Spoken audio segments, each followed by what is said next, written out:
Сайн байцгаана хүмүүс ээ. Өнөөдөр бид дүрслэг урлагийн хичээлийн амьтны биеийн бүтцийг хэрхэн баримжаалан зурх вэ гэдэг хичээлийг өнөөдөр үзнэ. Үүний тулд эхлээд бид тухайн амьтныхаа ямар биеийн бүтцтэй, ямар онцлогтой гэдгийг эхлээд олох хэрэгтэй. Хамгийн эхлээд бид энгийн амьтдаас эхлүүл илүү тохиромжтой байдаг ямар нэгэн амьтныг баримжаалан зурхтаа. Нэгдүгээр амьтнаа болохоор бид загас гэж авч үзэж байгаа. Загас бол хамгийн энгийн бүтцтэй, нэг бүтцтэй амьтан гэж боддог. Түүний дараагаар бид хоёр бүтцтэй амьтан буюу толгой болон биеийн хэсгийг салсан. Хон шувууг авч үзэн. Гурав дахь даалгавраар сурагчид бид өөрсдөө бие дааж хийх тийм даалгавар байгаа. Энэ дээр их сонирхолтой юм дочгүй байна тийм. Энийг бид ингээ үзнэ. Нэгдүгээр алхам бол хэдүүлээ тухайн амьтныхаа биеийн бүтцийг батлах хэрэгтэй. Яаж батлах вэ гэвэл өчнөө зориулагдсан нэг гялгар цаасан дээр тухайн амьтныхаа ерөнхий биеийн бүтцийг дүрсийг ерөнхийлөн гаргана. Нэг бүтцтэй туслах бүтц буюу жижиг бүтц. Энийг тэмдэглэл авч. Хоёрдугаар бүтц. Хоёрдугаар бүтц толгойн хэсэг, биеийн хэсэг. Хоёр хэсгээс бүрдэж байна. Бидний туршин заах буюу гурав дахь бүтц бол толгойн хэсэг болон биеийн хэсэг үүн дээр нэмэгдээ нэг том деталь орж иж байгаа нь юу гэхээр энэ сүүлийн хэсэг байна. Энийг ерөнхийдөө ингээд тэмдэглэл авчлаа. Бид нар сая зурагныхаа үндсэн бүтцийг бид нар сая батлаа гаргалаа. Одоо үүнийг хэрхэн яаж зураг болох вэ гэдэг нь. Нэг бүтцтэй гэдэг ойлголт маань юу гэсэн үг вэ гэхээр энэ загас маань ерөнхийдөө толгой болон биеийн нийлцсэн учраас энийг нэг бүтцтэй гэдэг нь. Үүн дээр нэмэгдээд энэ артлын сүүлийн хэсэг буюу ерөнхий бүтцийг ингээ оруулж өгсөн. Одоо энд харагдчих тийм ээ. Багш нэг түрүү ингээд загасаа тойруулаад авсан. Туршилтаар бол энд батлагдсан нэг бүтцтэй. Хоёр бүтцтэйг бид нар яаж батлаад байна гэхээр биеийн хэсэг, толгойн хэсгийг бид нар яасан тэмдэглээ авсан хоёр бүтцтэй. Энэ хоёр үндсэн бүтэц нэг бүтцийг хэрхэн ашиглаж зураг зурх вэ гэдгийг одоо хэдүүлээ үзье. Нэгдүгээр амьтан буюу загсан дээр. Хүүхдүүдэд дагаа зурх шүү. Дагаа зурх юм бол бид нар маш амархан хийгээд цаашдаа төрлийн загсыг яг энэ аргын дагуу зурчих болно гэсэн үг. Нэг бүтцтэй амьтан. Хэлбэрийн хувьд бол нэг ийм хэлбэртэй байна тийм үү? Бидний зурж тэмдэглэсэн баталсан ёсоор. Сүүл бол ерөнхийн нэг юм нэг гурвалж ийм дүрсийг одоо 4-р анги ямар ч хөвгт зурж чадна шүү дээ тийм. Бид нар загсаа авлаа. Одоо загсныхаа жижиг деталуудыг одоо зурж үзүүлье. Дээдлийн сэрвэ. Доотлол нь хоёр сэрвэтэй. Энийг маш сайн ажиглах хэрэгтэй. Ер нь зурж байгаа зургийнхаа хаана юу байгаа вэ гэдгээ маш сайн ажиглаж зурх хэрэгтэй. Альва нэг зургийг зурхдаа заавал ерөнхийгөөс нь нарийнлаад зурдаг. Хүүхдүүдийн гаргадаг алдаа нь юу вэ? Хүүхдүүд дандаа эхлээд нүднээс нь эхлээд дараа нь амын зураа, дараа нь хамрын зурх гаддаг. Тэгэлгүйгээр эхлээ ерөнхий бүтцийн зураа. Түүнээс ингээ баг багаар ингээ наривчлаад зураад байвал бидний зураг маш сайхан ингээд маш тийм зөв харагдана гэсэн үг. Хэдүүлээ тэрийг одоо батлая. Загсны маань дээдл нэг ийм сэрвэ байна. Ингээд байна. Доотлолт нь энд нэг ийм сэрвэ. Жоохоо ингээд мөрөөсөн байна. Энэ сэрвэний ард дахиад нэг ийм сэрвэ байна. Одоо манай загс маань яасан бэ? Нүдтэй байна, амттай байна. Бид нар араа энд нэг сэрвэ ингээ орхисон юм шүү дээ. Яг энэ цээжний хэсэгтэр нэг юм жижиг сэрвэ байгаад байна.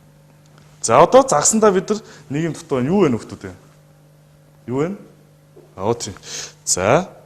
Мэдээч хэрэг нүд. Нүдийг бид нар заавал яг энэтэйг адилхан байх шаардлагагүй. Бидний зураг бол яг тухайн зурагтайгаа авь адилхан болох албагүй байхгүй юу? Нүдээ бид нар тэмдэглэж авлаа. Дараа нь амыг бол заавал ингэж ангааснаар биш зүгээр сонирхолтой байлаа өөрөөсөө хамгийн хэлбэр байдлаар энгийнээр ингэж зурсан ч болно. Бид нар ингэ загсныхаа ерөнхий ингэ байдлаа гаргацсан байна. Тэгвэл одоо үүнээсээ цаашаа наривчлж хэрхэн зурх вэ гэдэг үнцэн ажиллагаанд орё.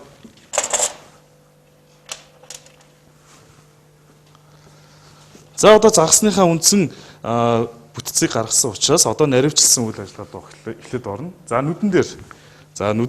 Нүдийг хэрвээ сайн ажиглах юм бол нүдэн дотор цэцгийнхээ дотор талын мэдээж хар байх хэрэгтэй тийм ээ. Тэгэхээр нүдний нэг онцлог бол өөрийн гэсэн гелантай байдаг. Бид нар геланыг заавал тэмдэглэх хэрэгтэй. Гелан бол цагаанаар үлдэх хэсэг байдаг. Ингээд ерөнхийдөө бидний загас маань бэлэн боллоо. Одоо хэлбэрийг баг багаар зарчмаар бидний загас маш сайхан, маш гоё загас бий болох нь. Загасныхаа хэлбэрийг заслаа. Энэ үндсэн байгуулалтынхаа зурааснуудыг баг багаар ингээд засаад. Багш нэгээ тодруулчих. Ингээд тодрууллаа. Хэлбэрийг ингээд тодруулж байна. Тэгээд энийг ингээд дотогш төгшөөгөө ингээ уусах маягаар.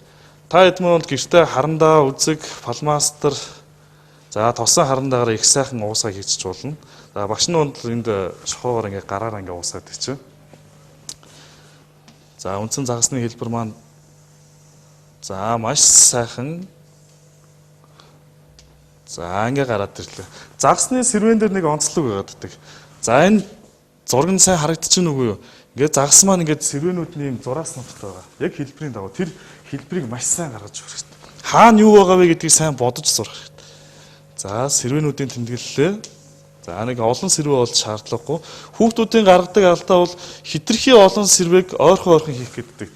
Тэгэхээр зураг маань илүү тийм жоохон сонин өөдөртэй болох гэдэг тал ажиглагдана. За ингээд сэрвэнүүдтэйгээд үндсэндээ манай загасны маань үндсэн хэлбэр нь гараад ирлээ.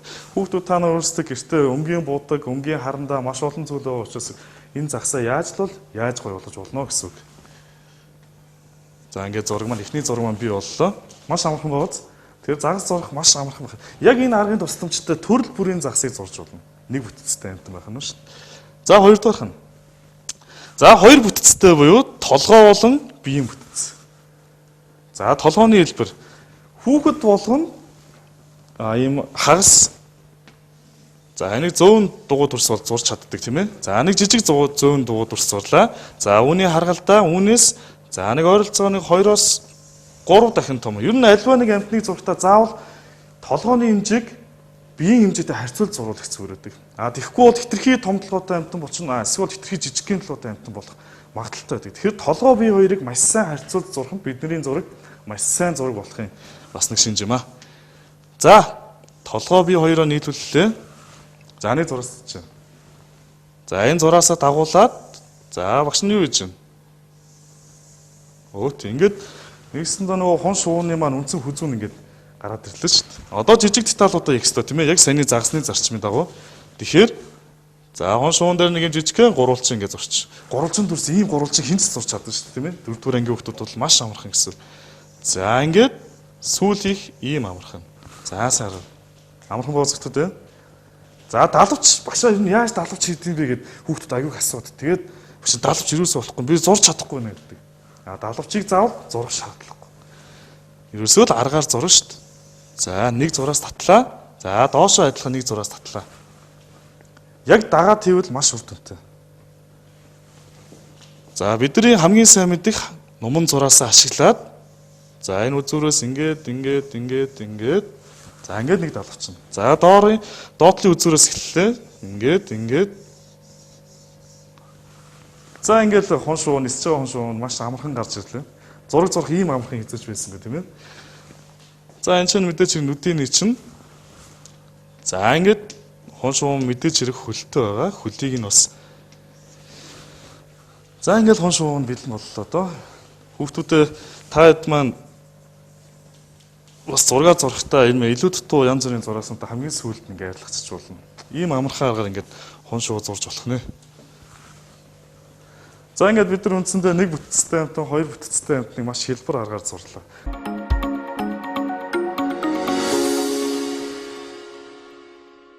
За бид нар одоо 3 бүтцтэй зүйлээ одоо зурах гэж байна. За 3 бүтцтэй амт маань за багш нь бол энэ чинь ингээд зурж байна. Та хэд маань өөрсдийнхөө дэвтэр дээр ингээд түрүүний хэлсэн бүх юмудаа санаа зураад үзэх хэрэгтэй. За толгойн хэсэг байна. За ингээ биеийн хэсэг. Ерөөс энэ зургийг харах нь шүү дээ. За сүүлний хэсэг, сүүлний үндсэн хэлбэрийг авахд болно. Түүнээс биш үд нэг бүрээр нь зурх юм бол бидний зураг мэдээж хэрэг бүтэхгүй. За үндсэн бүтцээ авсан учраас одоо нэмэлт деталууд одоо баг багаар нэмэх ёстой. За та хүүхдүүд маань тэгээд өөрсдөө маш сайн мэдж байгаа учраас за ушууг нь зурч. За энэ дээдлэлт нь шууны маань орой эсхий их гой сайхан өдөө шүү дээ. Тэ энийг бас их сайхан гоё ажиглаа зурх хэрэгтэй. Сайн зураг гэдэг бол сайн ажигласан зургийг хэлнэ. Мөн сайн зураг гэдэг бол сайн бодсон зургийг хэлдэг байна. Муухай зураг гэж байхгүй. Ерөөсөө дутуу зураг л гэж байна. Тэгэхээр зургийг айл болох сайн гүйцэх хэрэгтэй. За далавчийн зурлаа. За шууныхаа ингээд хөлийг нь зурчих хэрэгтэй. Хөлийг зурх маш амархан байна шүү дээ. Ерөөсөө нэг хэдхэн 100 дүрс зураал болоо. Хамгийн гол нь тэрийг яаж байрлуулах вэ гэдэг нь чухал. За үндсэндээ шууны маань бүх юм ингээд ерөнхийдөө гараад ирлээ. За шувуу маань сууж байгаа шувуу учраас сууж байгаа бас тэрний гой мөчийг нь зурцсан дээр мөчөр бол за мэдээч хэрэг хөл суусан байна. Дээш явлаа. Альва нэг мөчөр үзүүрлөөгөө ирэх тусмаа улам нарийсдаг. Энийг бас мэдээд авахд гэмгүү. За үзүүр хэсгээр нэг хідэн навч байна. За навчийг хийж байгааг та хүүхдүүдээ сайн хараарай. Нэг хагас номон зураас дахиад нэг хагас номон зураас яг энэ зарчимд бол ерөнхийдөө навчийг зурна гэсэн үг. За энэ зарчимд нэг навч зурлаа, хоёр навч. За ингээ гурван навч. За нөгөө талд нь бас зурчвал зураг маань илүү сонирхолтой харагдах гэдэг тийм ээ. За ингээ зурчвал ерөнхийдөө маш сайхан шууны маань ерөнхий төрх нь гараад ирлээ. За бид нар ерөнхий маань эсвэл одоо наривчлана гэсэн үг. Наривчлна гэдэг маань шууныхаа үүдний бүрийг зурна. За нүдийн зурна гэсэн үг тийм ээ. За нүдийн зурлаа. За нүд бол нэг ийм нүдтэй байна. За түрүүний загсан дээр харагдсан тийм ээ. Нүдэн дотор нүдний хармаа навах хэвээр мэдээч хэрэг нүд учраас геланта авах хэвээр. Энэ бол түрүү тунгалаг бийт учраас. За одоо багаар заснаа. За дот шуу маань энэ талтаа бас нэг хідэн үдтэй юм байна шүү дээ. Ингээ хараад тахаар. За цээжний хэсэгтээ яах нь дахиад бас нэг юм хідэн үдтэй байна тий. Үдийг хийх бол ерөөсөө маш амархан байна шүү дээ. Хагас номон зураас л яваад байна. Та бүхэн сайн ажиллах юм бол. За сүүлийн зургатаа яах нь ингээл хідэн зураас татчих. За ингээл шуу маань ерөнхийдөө гараад ирлээ. За өднийг ингээд нэг ширхэхээр мэдээж салгах юм бол зураг маань илүү гоё болно. Таад өөрсдөө зургаа яаж гоё болох вэ гэдгийг зөвхөн хүүхдүүд таамаглаж тална гэсэн үг. За багш нь энд бол за зургаа өшөө илүү гоё болгохыг бол одоо хушуугийн их гоёор хийж өгөөд за нэг будалтаа бас хийж өгөх хэрэгтэй тийм ээ. За хүүхдүүд та нарыг түрүүний хэлсэн шиг гэртээ байгаа учраас өнгийн харандаа, палмастер, маркер гэх мэтчлэн маш олон зүйлүүдэд ашиглаад маш сайхан зураг зурж болно. Багшаасаа илүү зурна гэдэгт бол багш нь маш их ихтэй байна. За ингээд отогч байгаа ингээ уусгаад өгч тийм ээ. За энтлийг нь бас ингээд их гоё. Хаана ямар юм бэ? Ямар өнгөтэй вэ? Яаж зурвал илүү гоё болох вэ гэдгийг бид нар маш сайн бодох хэрэгтэй. Хүн болгон зураач байдаг гэж. Зураг зурна гэдэг нь тухайн зүйлээсээ ерөөс аз жаргал мэдрэхийг хэлдэг. Зураг зурх бол хамгийн сайхан зүйлүүд нэг. За ингээд үдийг нь тэмдэглэлээ. За ингээд дэш ингээд сайхан уусаад өгч. За ингээд манай шууны мар ерөнхийдөө маш гоё өнгөтэй боллоо. За шуугаа өшөө гоё болгоё гэвэл за тэр доотлын шар хэсгийг бас их гоё ингээд баг зэрэг ингээд буудалт хийгээд өсч болно. Та хэд мөн өнгийн харандаага зурж байгаа учраас надаас илүү сайхан зурныг би бол маш их итгэлтэй байна. За шуугаа зурлаа. За 1 2 3 за 4. Багш нь энэ байгуулалтын зурааснуудыг арилгахгүй байгаа нь хүүхдүүд та нарыг бас хараасаа ер нь яаж байгуулалтаа хийж вэ гэдгийг бас эргүүлэн санаасаа гэдэг үгнээс ингэж байна. Та хэд мөн бол дэвтэр дээрээ зурхтаа энэ байгуулалтын зурааснуудыг байнга арилгах ёстой. За ингээд шуу маань ерөөхдөө бэлэн боллоо. За хүүхдүүд та бүхэн өнөөдрийн зурсан энэ сур харгаа ашиглаад сургачгийнхаа 23 дахь хуудсан дээр байгаа хоёр амтныг зурж үзээд ангийнхан болон найз нөхдөдтэйгөө ярилцаарай. Дараагийн хичээлээр уулзалтаа түр баяр та хүүхдүүд.